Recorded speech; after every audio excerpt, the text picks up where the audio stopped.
নমস্কার, সকলকে স্বাগত জানাই বৈদিক কথার আজকে এপিসোডে। আমরা এখন কথা বলছি 18 মে 2025 তারিখে হওয়া রাহু গ্রহের গোচর নিয়ে। অর্থাৎ রাহু গ্রহ মীন রাশি থেকে কুম্ভ রাশিতে ট্রানজিট করছেন মে মাসে।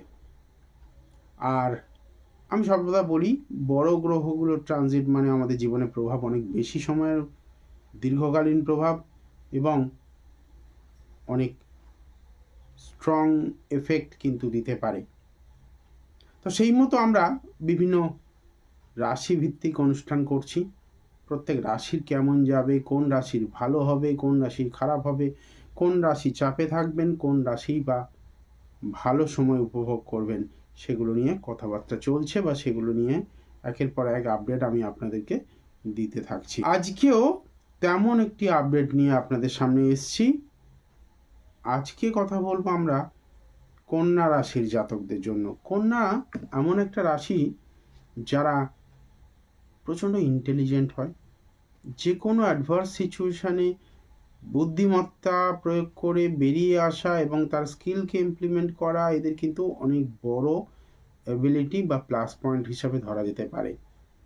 তবে এদের আবার নেগেটিভিটি হচ্ছে এরা সিদ্ধান্ত নিতে পারে না, ডিসাইড করতে সমস্যা হয়, ডিসিশন মেকিং পাওয়ারটা এদের অনেক বেশি কনফিউজিং ক্যারেক্টার, তাই ডিসিশন মেকিং পাওয়ারটা কিন্তু এদের একটু উইক। যদিও বুধ ব্যবসা খুব ভালো দেয়, বুধের রাশি হওয়ার জন্য এরা খুব ভালো ব্যবসা বোঝেন। তবে এই রাহুর ট্রানজিটের ফলে কন্যা রাশির জীবনে বেশিরভাগ ক্ষেত্রে পজিটিভ রেজাল্ট এলেও বেশ কিছু নেগেটিভ রেজাল্ট, এবং যেটা কিন্তু জীবনে অনেক বেশি ভাবাতে পারে তেমন কিছু রেজাল্ট আমি অবজার্ভ করেছি। আমার প্রেডিকশন অনুযায়ী বেশ কিছু বিষয়, বিশেষ করে কেতুর যে ট্রানজিট হচ্ছে দ্বাদশভাবে, সেটা অনেক সিগনিফিক্যান্ট, অনেক কঠিন পরিস্থিতির সৃষ্টি করতে পারে। প্রথমেই বলি, ব্যবসার জায়গায় ইম্পালসিভ ডিসিশন নিতে গিয়ে সেখানে লোনের দ্বারস্থ হওয়া এবং অতি সহজে লোন পেয়ে যাওয়া, সেই টাকাটা শোধ দিতে কিন্তু সমস্যা আসবে। ভুল করে হঠাৎ ইনভেস্টমেন্ট করে ফেলছেন বা কোনো বড় ইনভেস্টমেন্টের মধ্যে যাচ্ছেন, তখনই কিন্তু আপনাকে সমস্যার সম্মুখীন হতে হবে। অর্থাৎ ব্যবসা করুন, বুঝে করুন এবং ইনভেস্টমেন্টটাও খুব ভাবনা চিন্তা করে করুন। এইরকম আরও বেশ কিছু ঘটনা আমি আপনাদের সামনে তুলে ধরবো, আরও বেশ কিছু আপডেট আমি আপনাদের সামনে তুলে ধরবো। তবে অনুরোধ করব অবশ্যই চ্যানেলটিকে সাবস্ক্রাইব করে একটা লাইক করে আমাকে উৎসাহিত করতে, আর কমেন্টে অবশ্যই মা তারার জয়ধ্বনি করে জয় মা তারা লিখে নিজের বিপদ মুক্তির প্রার্থনা করতে। আলোচনা চলছিল কন্যা রাশির রাহুর গোচর কেমন যাবে, কি ফল পেতে চলেছেন তারা। বেশিরভাগ ক্ষেত্রে ইউটিউব, ফেসবুক বা অন্যান্য সোশ্যাল মাধ্যমে আমরা কি দেখেছি বিভিন্ন অ্যাস্ট্রোলজার বিভিন্নভাবে তাদের মতামত ব্যক্ত করছেন। কেউ বলছেন অনেক অনেক ভালো কিছু ঘটতে চলেছে, কেউ বলছেন কন্যা রাশির জীবন বদলে যাবে, ভালো কিছু হবে। আমি যখন অবজারভেশনে গেলাম বা যখন ক্যালকুলেশনগুলো করলাম, দেখলাম বেশিরভাগ ক্ষেত্রেই কিন্তু প্রেডিকশানগুলো ওই উপর প্রেডিকশান ভালো রয়েছে। ডেফিনেটলি ভালো হবে কন্যা রাশির, এই গোচরে কন্যা রাশির শুভ ফল পাবে। এই শুভ ফলের সঙ্গে সঙ্গে যেমন অমৃতের সঙ্গে গরলও নিতে হয়, এই শুভ ফলের সঙ্গেও বিষ নিতে হচ্ছে। এর মধ্যে সবথেকে কঠিন পরিস্থিতি যেটা হবে, আপনি কোনো না কোনোভাবে ইললিগ্যাল কোনো অ্যাক্টিভিটিসে জড়িয়ে পড়বেন, যার জন্য ইমপ্রিজনমেন্টের ভয়ে আপনাকে বাড়ি ত্যাগ করে দূরে কোথাও পর্যন্ত যেতে হতে পারে বা আত্মগোপন করতে হতে পারে। অর্থাৎ কোনো না কোনোভাবে আপনি আইনত সমস্যা, লিগ্যাল লিটিগেশনের মধ্যে ফেঁসে যেতে পারেন, এটা নিয়ে সাবধান থাকতে হবে। খরচা হবে আনলিমিটেড, ব্যালেন্স করতে পারবেন না, ইনকামের তুলনায় খরচ অত্যাধিক বেশি হবে। যদি আপনি উপযুক্ত প্ল্যানিং ছাড়া খরচ করেন, আনপ্ল্যান্ড কোনো এক্সপেন্ডিচার, সেটা আপনার জন্য আগামী দিনে অনেক কঠিন পরিস্থিতি আনতে পারে। এগুলো কিন্তু কন্যা রাশির জন্যই বলছি। হ্যাঁ, কন্যা রাশি শুনবেন, অনেক ভালো সময় আসছে, অনেক ইনকাম হবে, অনেক অর্থ আসতে চলেছে, অনেক বাধা বিঘ্ন সরে যাবে, কথাগুলো সত্য। কিন্তু তার অন্তরালে এই যে প্ল্যানেটারি কম্বিনেশনগুলো, সেগুলো সত্য, সেগুলো হাইলাইট করা দরকার। কিন্তু এখন মানুষ নেগেটিভ বা খারাপ কোনো প্রেডিকশন শুনতে চায় না, সব ভালো বলতে হবে। কিন্তু আমরা তো জ্যোতিষী, আমাদের সমাজের প্রতি একটা দায়বদ্ধতা রয়েছে, একটা দায়বদ্ধতার বেসিসে আমি আপনাকে বা আপনাদেরকে বলতে বাধ্য হচ্ছি যে প্রত্যেকটা প্ল্যানেটারি মুভমেন্ট আমাদের কিন্তু খুঁটিয়ে দেখা উচিত। শুধু ভালোগুলো বলে গেলে নয়, তার নেগেটিভ দিক যেগুলো রয়েছে, খারাপ দিক যেগুলো রয়েছে, সেটাকে বলে দিতে হবে। তবেই একটা ব্যক্তি সাবধান হতে পারবেন, তবেই একটা ব্যক্তি সচেতনতা অবলম্বন করে এগিয়ে যেতে পারবেন।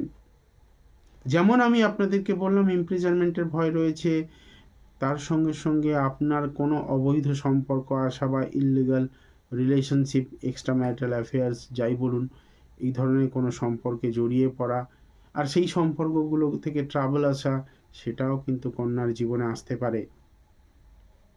এই 1.5 বছর সময়কাল কন্যা কিন্তু অনেক অনেক বেশি গেইন করার সাথে সাথে অনেক বেশি ট্রাভেলের সম্মুখীনও হবেন। ষষ্ঠভাবে যখন রাহুদেব ট্রানজিট করছেন, তখন কিন্তু কন্যা রাশির জাতকদের জন্য অ্যাক্সিডেন্টের প্রবণতাটা বৃদ্ধি পাবে। পায়ে চোট আঘাত লাগার জায়গা বা বড় কোনো অ্যাক্সিডেন্টে পা ভেঙে যাওয়ার মতো পরিস্থিতি হতে পারে। এবং কেতু গ্রহের এই গোচরের জন্য, দ্বাদশভাবে গোচরের জন্য এবং ষষ্ঠভাবে রাহুদেবের অবস্থানের জন্য কোনো রকম ব্ল্যাক ম্যাজিক বা গুপ্ততন্ত্রবিদ্যা প্রয়োগ করে ক্ষতি করার মতো পরিস্থিতিও তৈরি হবে। আপনার জীবনে কোনো না কোনোভাবে কোনো অতি প্রাকৃতিক কোনো ঘটনা, অতি প্রাকৃতিক কোনো পাওয়ার আপনাকে ক্ষতি করবে বা কোনোভাবে আপনাকে ডাইভার্ট করার চেষ্টা করবে। সব কিছু ভালো চলছিল, ভালো চলতে চলতে একটা সময় আসবে যখন দেখবেন হঠাৎ করে আপনার ডাউনফল শুরু হয়েছে। আজকে বুঝতে পারবেন না, সময় যত এগিয়ে যাবে ডে বাই ডে আপনি বুঝতে পারবেন যে আমার কথাগুলো কতটা সত্য, কতটা পারফেক্টলি আপনার জীবনে কাজ করছে। আমি আবারও বলি, ব্যক্তিগত হরোস্কোপ অনেক বড় ভূমিকা রাখে আমাদের জীবনে। ব্যক্তিগত হরোস্কোপ যদি আপনি পুঙ্খানুপুঙ্খভাবে বিচার করিয়ে তবে কোনো সিদ্ধান্ত নিতে চান বা নিতে পারেন, তাহলে সেটা আপনার জন্য অনেক অনেক বড় কিছু উপকার বয়ে আনতে পারে। কারণ সময়টা আপনার পুরোপুরি ফেভারে নেই, কিছুটা ভালো কিছুটা মন্দের দিকে যখন সময়টা ঘুরছে, তখন আপনার উদ্দেশ্য বা আপনার উচিত এটা যে কোনো না কোনোভাবে একেবারে সিকিওর হয়ে কোনো সিদ্ধান্ত নেওয়া। কারণ ফলাফলটা আপনার হাতে নেই, আপনার হাতে কর্ম। তাই কর্ম করাটা ভেবে করা উচিত। অবশ্যই কোনো ভালো অ্যাস্ট্রোলজারের পরামর্শ, অভিজ্ঞ অ্যাস্ট্রোলজারের পরামর্শ আপনাকে এই বিপদ থেকে মুক্তি দিতে পারে। তবে সুখবর বা সুখের খবর এটা বলা যেতে পারে, এই সময়ে কিন্তু আপনার যত এনিমিজ রয়েছেন, যত শত্রুরা রয়েছেন, তারা কিন্তু ভ্যানিশ হবেন, তারা কিন্তু আপনার থেকে দূরে চলে যাবেন, তারা আপনাকে ক্ষতি করতে পারবে না। অর্থাৎ শত্রু যারা রয়েছেন, শত্রুদেরকে আপনি দমিত করতে পারবেন বা শত্রুদেরকে আপনি চাপে ফেলতে সমর্থ হবেন। তবে ওই যে বলে রাখলাম, আপনাকে লিগ্যাল লিটিগেশন, গভর্নমেন্ট রিলেটেড কোনো সমস্যা বা কোনো রকম সামাজিক অসামাজিক কোনো কাজকর্মের সঙ্গে যুক্ত থেকে সেখানে নিজের যে রেপুটেশন, সেই রেপুটেশন লস করা বা কোনো আইনত সমস্যায় জড়িয়ে পড়ার প্রবণতা থেকে আপনাকে বেরিয়ে আসতে হবে। এবং অবশ্যই অবশ্যই মা তারার চরণ আশ্রয় করে কমেন্টে লিখতে হবে জয় মা তারা, এবং মনে মনে বলতে হবে যাতে মা আপনাদের বিপদ মুক্তি করেন। এবং হ্যাঁ, চ্যানেলটিকে অবশ্যই সাবস্ক্রাইব করে এগিয়ে নিয়ে যেতে হবে, যাতে এই ধরনের যুক্তিপূর্ণ এবং অকপট সত্য কথাগুলো বলার মতো ভিডিও আরও 5 জন মানুষের কাছে যায় এবং আরও 5 জন মানুষ স্বপ্নে নয় বাস্তবে উপকৃত হয়। আর হ্যাঁ, যদি ভালো লাগে, আমার কথাগুলোর মধ্যে যদি যুক্তি খুঁজে পান, তাহলে অবশ্যই একটা লাইক করে আমাকে উৎসাহিত করবেন আগামী দিনে এইরকম যুক্তিপূর্ণ ভিডিও পাওয়ার জন্য। জ্যোতিষতন্ত্র এবং বাস্তুশাস্ত্র সম্পর্কিত ক্যালকুলেটিভ, মডার্ন অ্যাস্ট্রোলজি এবং লজিক্যাল অ্যাস্ট্রোলজি ফিডব্যাক আপডেট পাওয়ার জন্য অবশ্যই চ্যানেলটিকে সাবস্ক্রাইব করে রাখুন। দেখা হবে পরবর্তী ভিডিও। ভালো থাকবেন, মা তারা আপনাদের অনেক অনেক মঙ্গল করুন এই প্রার্থনা করলাম। জয় মা।